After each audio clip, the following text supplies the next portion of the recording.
ciência infusa. Sabe o que é isso? É a ciência que não depende dos estudos que nós fazemos. É a ciência que não depende da nossa experiência. Ou seja, nós somos ensinados pelo próprio Espírito Santo. Ele nos revela aquilo que ele ouviu do Pai. Ele nos revela aquilo que existe na eternidade. Isso é ciência infusa, é uma sabedoria, é um entendimento que nós temos na inteligência, recebidos de Deus, sem ter o recurso de estudar ou de ter experiência. Como Pedro. Pedro, como todos sabemos, não tinha estudo.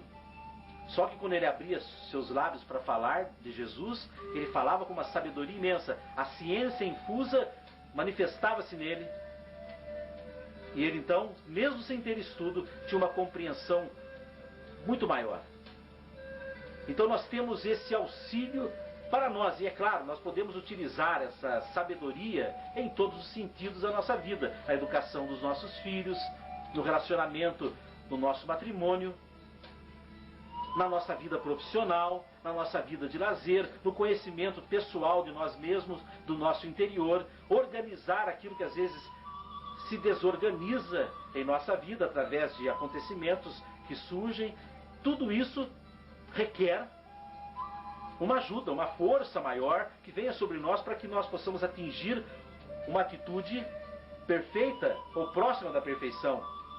E somente o Espírito Santo poderá nos dar isso através da ciência infusa, da sua manifestação. Então é um agir do Espírito, da nossa inteligência, no nosso entendimento, que nos capacita a isso. Veja bem, meu amigo, minha amiga, o Espírito Santo, ele anuncia as coisas que virão. Isso está no Evangelho de João. Ele fala para nós do que poderá acontecer no amanhã. Ele nos avisa, ele nos orienta, ele nos aconselha. Então, ter o Espírito Santo participando da nossa vida é a melhor coisa do mundo. É óbvio. Nós só iremos nos dar bem. Só iremos caminhar melhor. Não tem perdas, não tem danos. Veja bem como é importante termos o Espírito Santo caminhando conosco. Veja como é importante nós termos uma comunhão com o Espírito Santo. Hoje, nós estamos conhecendo um pouco mais a respeito do Espírito Santo de Deus. Para que possamos então entender a necessidade que temos de abrir a nossa vida em todas as áreas para que ele participe. Ele não fique só simplesmente num canto. Infelizmente, nos tempos em que vivemos, o relacionamento com Deus, com o Espírito, com Jesus, se faz muitas vezes quando nós estamos precisando de cura ou quando nós estamos precisando de alguma coisa para a nossa vida. Então, infelizmente, até Deus passa a ser aquele que é o supermercado para nós obtermos as necessidades.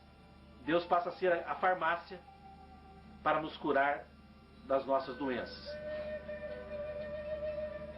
E esse relacionamento é muito superficial.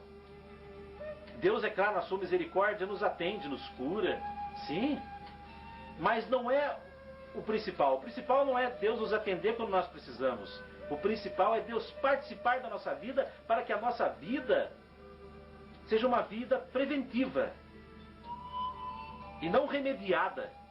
A nossa vida precisa ser preventiva, ou seja, Deus possa caminhar ao nosso lado e nos ensinar, e nos dirigir, e manifestar em nós de tal forma que nós não venhamos a passar por momentos difíceis. Por quê? Porque nós somos guardados, protegidos, orientados, iluminados pelo Espírito Santo. Agora a pessoa só procura Deus quando está precisando. Então a vida dela está exposta.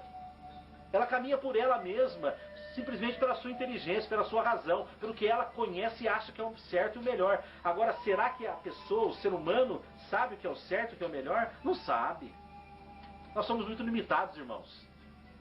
Daí a necessidade que nós temos de abrir a nossa vida. Então hoje é um momento importante para você ter um momento de oração franco com Deus, falar: Senhor, eu ouvindo essas palavras, pude entender que algumas partes da minha vida eu deixei que o Espírito Santo participasse, mas outras não. Quem cuida sou eu, quem manda sou eu, quem dirige sou eu, e eu preciso me submeter para que o Senhor cuide da minha vida. O que é o primeiro mandamento? Amar a Deus sobre todas as coisas. Não é amar a Deus sobre algumas coisas, é sobre todas.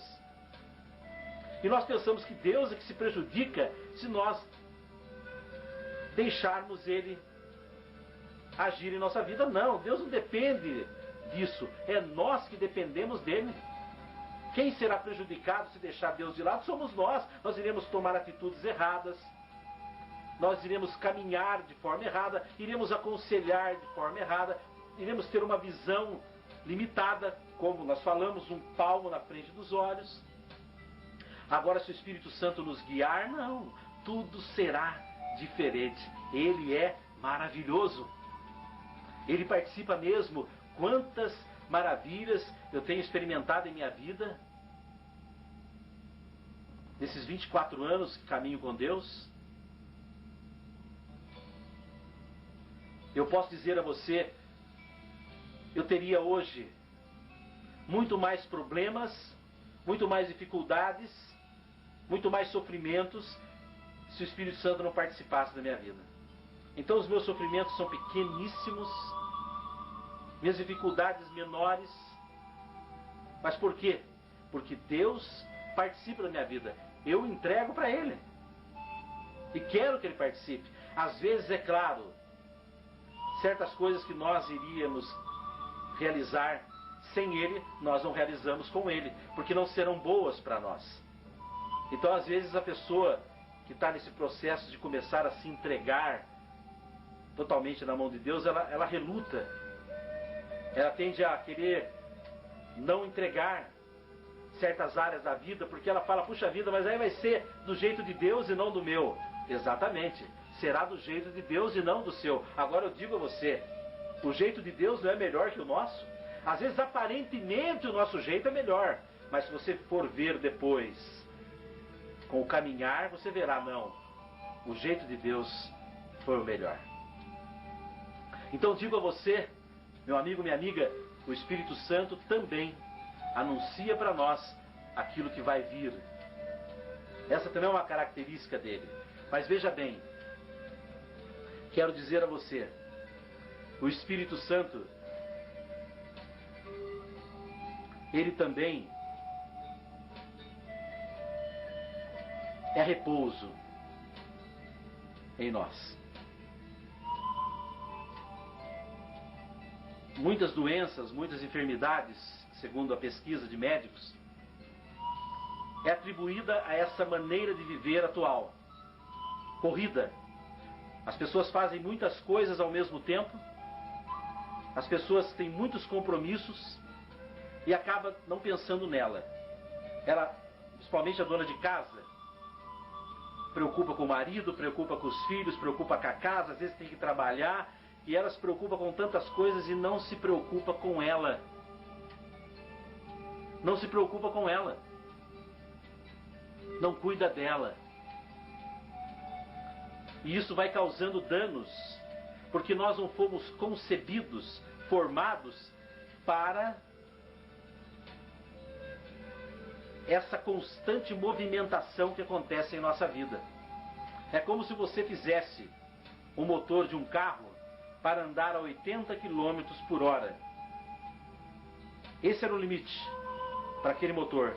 Mas aquele motor, ele passa a andar a 120 ou até 150 km por hora.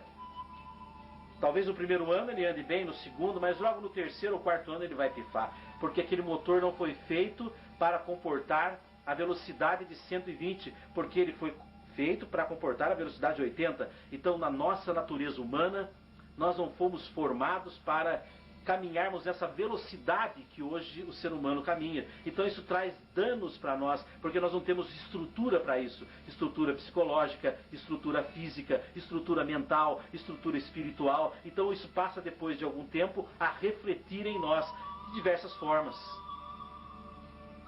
E é por isso que nós precisamos repousar. E o maior repouso está em